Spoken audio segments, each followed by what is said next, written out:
What's up, guys? I'm Ken. Welcome back to the Shop Mini RC. And today we are nose deep in Hellfires. Hellfires. Nose deep.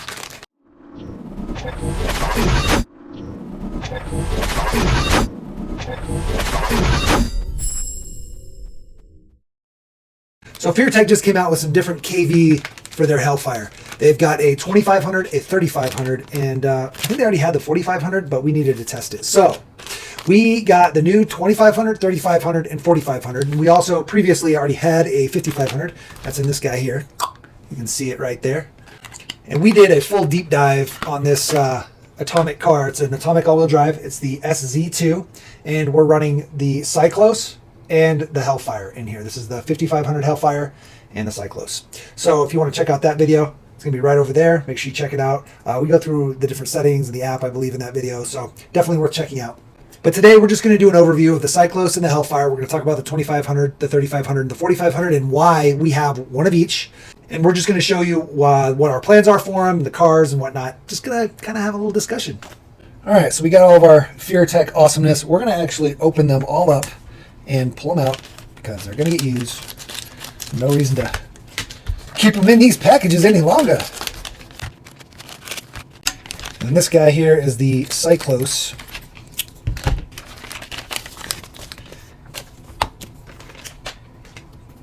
And we already have a Cyclos, like I said, in here.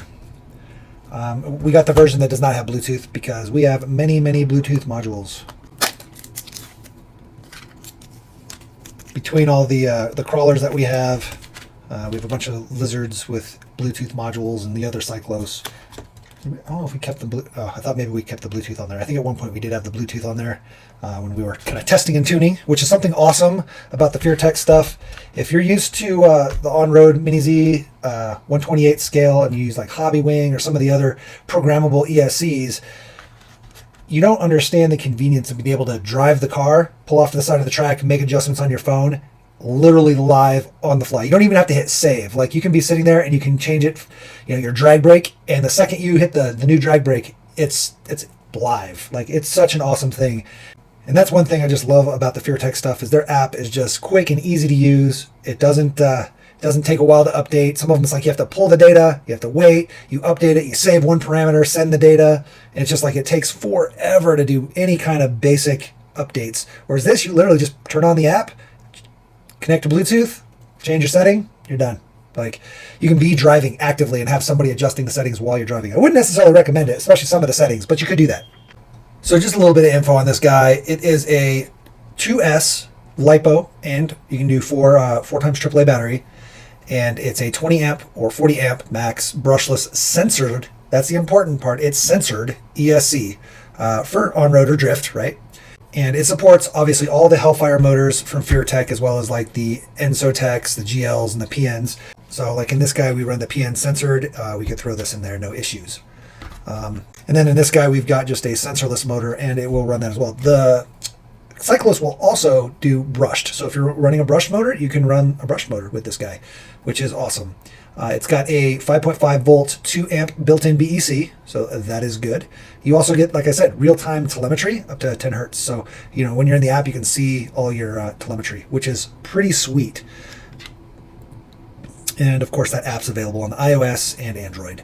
They also do firmware updates. I wouldn't say super often, but often enough, so you get feature upgrades quite a bit. And we see that a lot on like the Lizard and Lizard Pro and Lizard Ultimate that they have for the crawlers. They do some really good updates for those, which is awesome because when the community says, hey, we need this feature or we'd like to adjust this thing, they listen. So that's one of the big things about Furitek that I absolutely love is they do try to listen to the community on what stuff people want to see, especially when it comes to ESCs. Like, that's, you don't see that very often. The other brands, they don't update their ESCs seemingly that often. I definitely have had some issues with the Hobby Wing. I don't even think the Hobby Wing can be updated via the over-the-air Bluetooth app right now on the iPhone. I think something's messed up and it doesn't even work, and it's been like that for months and months and months. So I'm tired of dealing with that, and I really want to get more of my cars on this.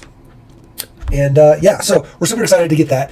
The plan was to put this ESC in one of the new RX-28s. So we have an RX-28 here, and it's set up for LiPo stock, 2500 LiPo stock. and we want to set up the new RX-28 for mod, right? Either mod, just mod touring, or mod pan, probably mod touring. I mean, they're pretty much the same. Mod pan allows custom parts that are not manufacturer parts when you really get to the nitty gritty of it, and it's a different body, right? Anyway, that's not what this is about. We're just talking about this stuff right now. So this ESC, let's go ahead and weigh it real quick. It's super small, right? And it only weighs 7.5 grams, which is freaking light. Pretty sweet. And then we have the decased version, which is even lighter, and it comes in at 4.86. Now, mind you, that's not with the Bluetooth, right? On either of them. The Bluetooth adds a little bit, so we're right at 6 with the Bluetooth. Bluetooth is about a gram. And then, of course, our wires and stuff. So, but yeah, that's all going to be the same whether you're running decased or not. It's a pretty good difference, though. I mean, they're already pretty light. 7.5, 4.85. Seems good. So at the top end here, you've got the case version, and it comes in at $99.99, and that's with the Bluetooth. Without the Bluetooth, it's $84.99, and then the decased version with Bluetooth is $69.99, and the decased version without Bluetooth is $54.99. $54.99 is just an awesome price point for somebody just trying to get the cheapest possible price point with the best possible unit, especially if you've already got the Bluetooth module and you don't need one. But I would, if you've got them, great. If you don't have them, you definitely need to get at least one Bluetooth module so you can program it. So if you're buying one, get the Bluetooth module. As far as dimensions, like I said, this guy is pretty small. We're at 15.5 by almost 9 by 27.5. So 27.5, 15.5, 9. A little over 15.5. Yeah. So pretty small footprint, which is awesome. And yeah, we're loving the one that's in here. This one's been super awesome. I do think we're kind of hitting our heat limit cutoff a little often. And I don't know if that's through the motor or the ESC because of the way it's mounted. I mean, it's mounted right up against it. So we're considering moving this over here. That's where we originally had it, and we moved it here to try to help lower the center of gravity and balance out some weight. But I don't know. It seems like we're getting a little hot. But again, we're mounted straight to the motor on that.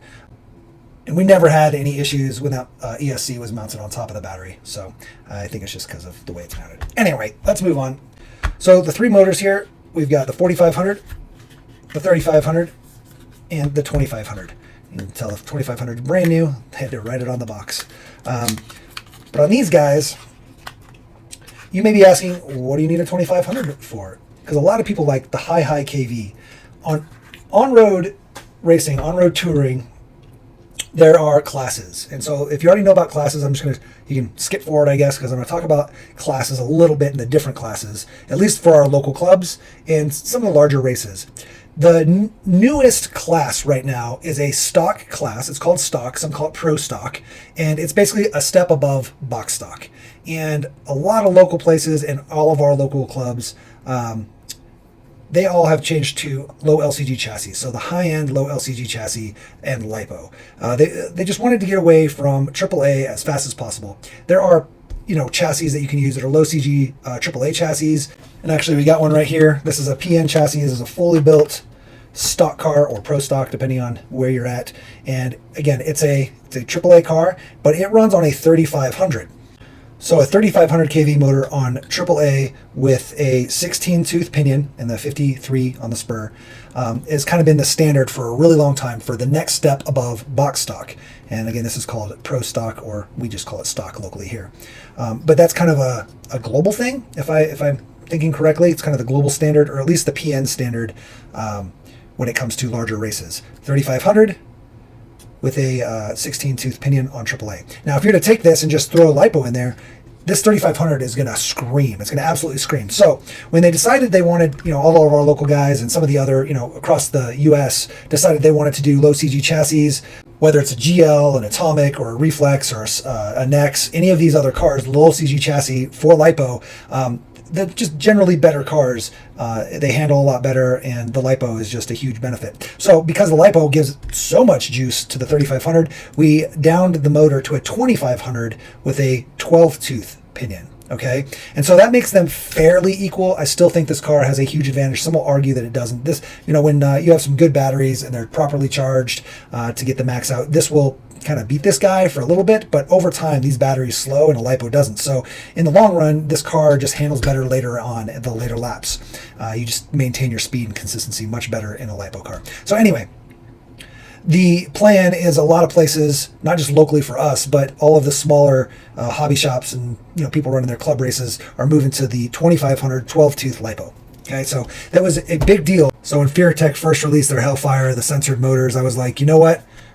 I got to have you guys do a 2500. This is a growing class. You're going to see a lot more people running 2500 kV motors in the on-road world. So having a censored 2500 is just awesome. And there are not many that offer a censored 2500. So being one of the first to do it would be a benefit, I think. So I'm really glad they listened. I hope that if you're going to be running a 2500 LiPo class car and you want to run censored, I highly recommend checking out the Hellfire. Like I said, it's been an awesome setup in this guy, and I am so excited to put it in here.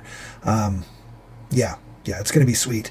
The other two motors are for the other classes, right? So we got a 3500, and yeah, we could run the 3500 here, but you don't run censored typically with these guys. But you can also run 3500 in super stock.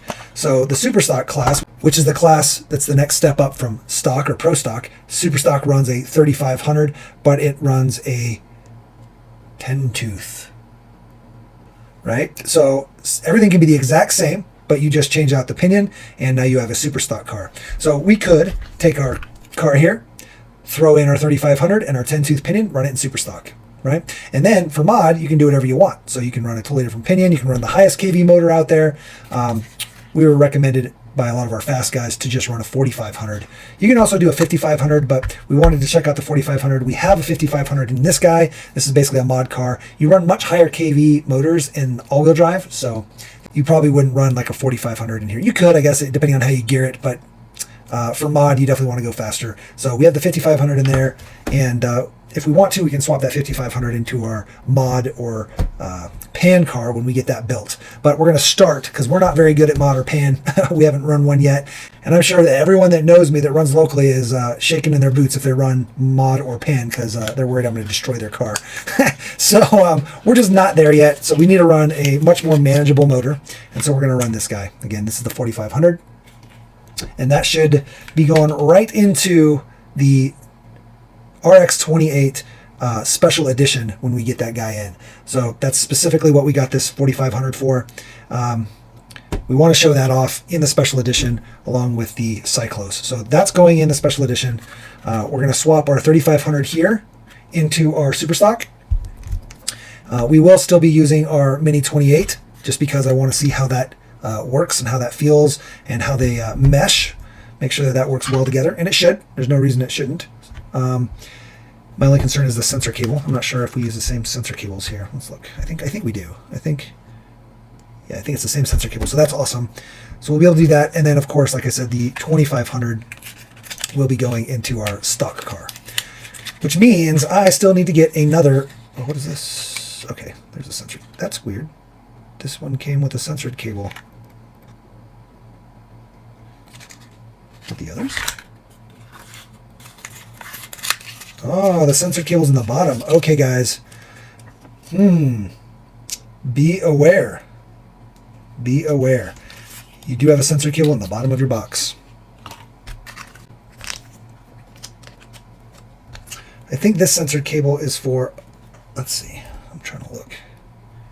I'm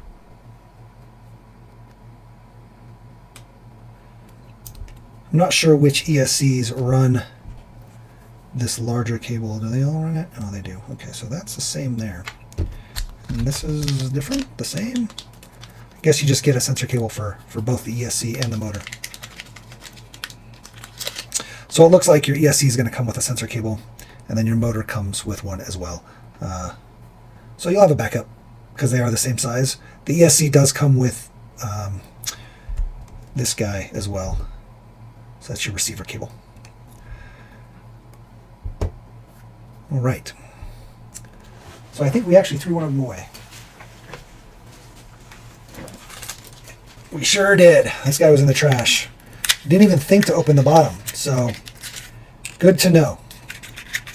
Do not throw away your sensor cable.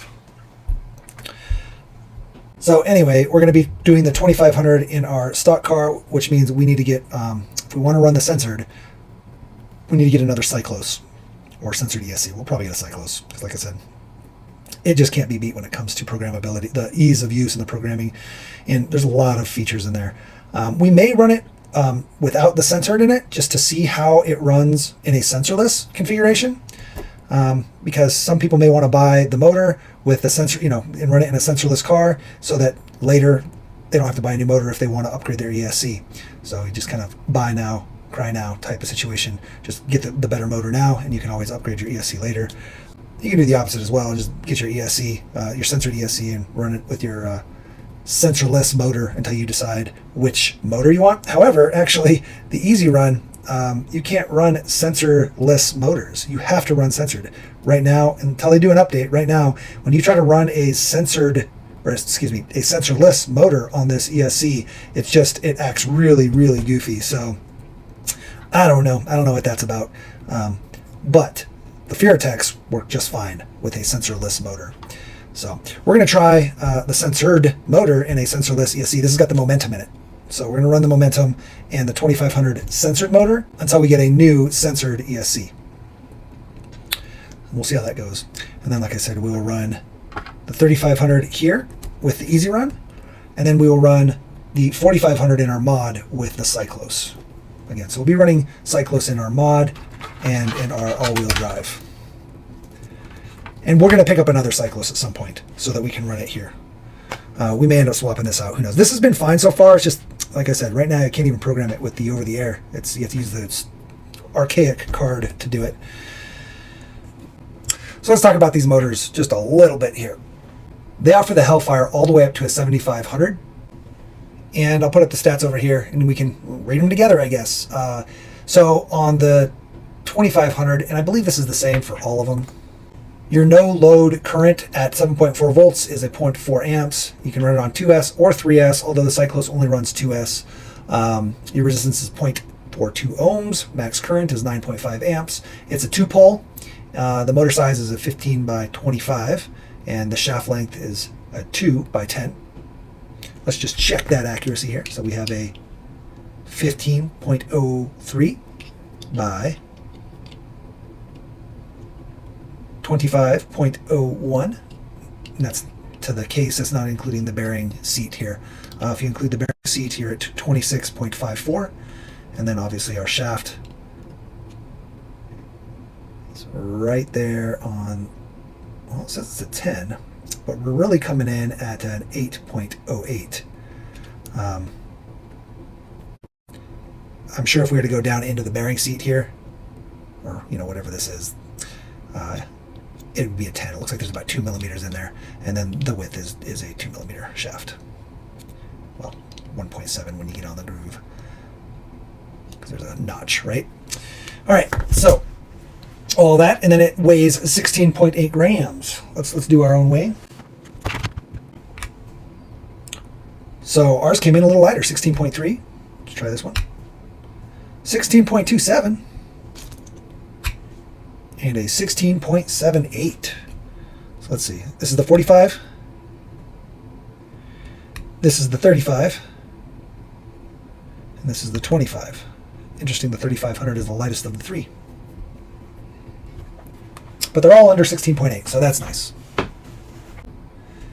And all of these motors are $54.99, so $55, which is not too bad. It's right in the range you would expect for a good quality censored motor. Also, you can open them all up and clean them and rebuild them, all that good stuff. So speaking of opening them up, I figure we might as well. Not many people out there are probably going to open up new motors and show them off to you, but at least not these little ones, but we will do it. Just so you can see the insides. Might as well.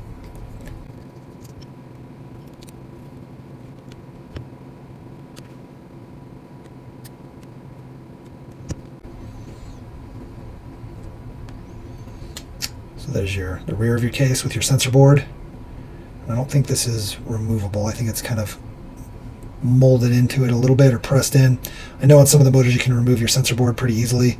I don't want to mess with this too much, but there's your sensor board and your bearing, so you can pop your bearing out, clean your bearing, replace your bearings, maybe use some Marcus Williams performance, some MWX, bearings in there.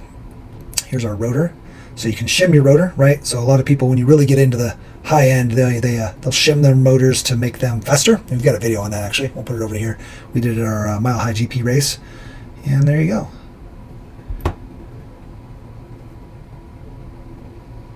And your bearings there. The bearing comes out that way. So again, I just kind of wanted to show it. One thing you want to be careful of when you're mounting your motors, we've had this experience before in one of our Surpass rockets. If your screw goes in too deep through here, and you end up hitting the wiring in there because you have too long of a screw, you hit your wiring, you're going to have some major issues. You're going to have cogging or overheating or both or worse. So just make sure when you're tightening down, or when you're doing your screws to mount your motor, you've got the proper length screw. Just kind of test things before you just put a long screw in there. You will mess things up.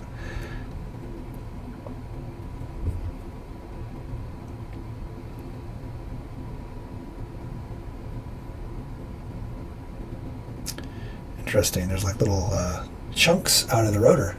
If anybody knows what that's about, let me know in the comments below. Maybe that's some way of adjusting what's going on in there. That's interesting. I wonder if they're all like that. All right, we're going to put this rotor back in here. I'm going to open up another one. We're going to open up the 4500. Curious if it's got the same kind of marks on the rotor piece.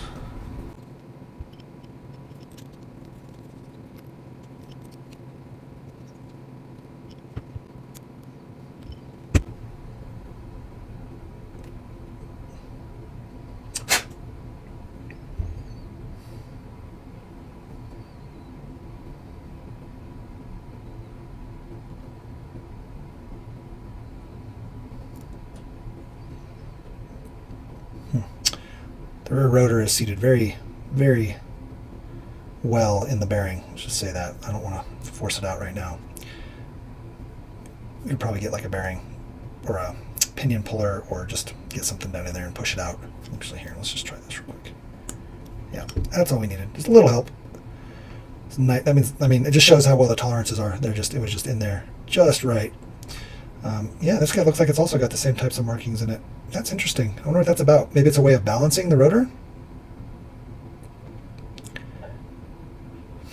Again, if anybody knows why those have those little markings taken out at different points in the rotor on the brass here, I think that's brass. Put it in the comments. That is interesting for sure.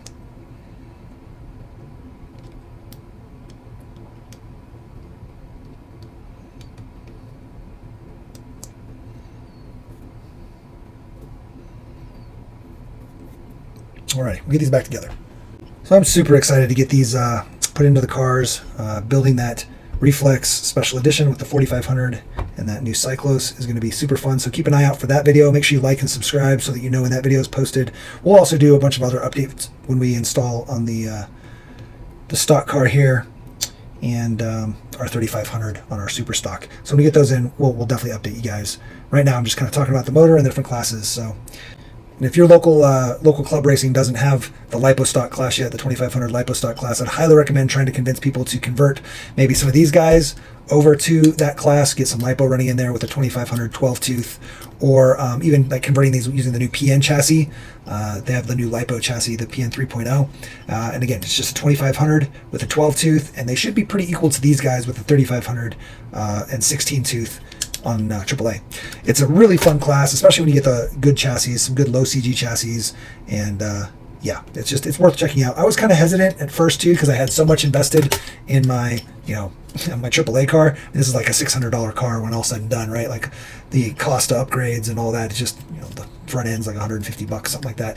Anyway, I was just super hesitant. I wasn't really a fan of the idea, but after running this against these for a while, I was like, man, these just handle so much better on the infield. They handle so much better consistently over the length of a race. In the mains, you have a longer race, the batteries just last better. And, I wanted to check out the Reflex. So when we got the RX-28, I was like, we're going to put that thing in stock and run the 2500. And it just, it's been a blast. It's an awesome class to run. More people should run it. And I think it's really going to grow. And it already has, right? Like, I've seen so many other on Facebook and other different social media outlets, a ton of other smaller clubs slowly adopting the 2500 LiPo class. So yeah, it's a fun class. I'm excited to get these cars with these motors installed and this ESC. Super excited for the mod car when that gets here. And yeah. So I appreciate you guys all watching till the end here. Why don't you put down in the comments below Cyclos? Last time we showed the Hellfire, we said Hellfire. Let's do Cyclos this time. So I know you watched the whole video. This one wasn't too long, a little longer than I expected, but anyway, you made it to the end. Cyclos down at the bottom. Also, make sure you like, subscribe, share, hit the notification bell, all those awesome things. This combo is going to be killer. Like I said, we love it in our all-wheel drive, and now the rear-wheel drive cars are all going to get the same treatment. We're excited. Again, make sure you stay tuned for when we do update you on the different combinations that we're running. And yeah, get out there, build something, run your cars, crash them, smash them, and bash them, but don't break the expensive parts. Until next time, guys, take care.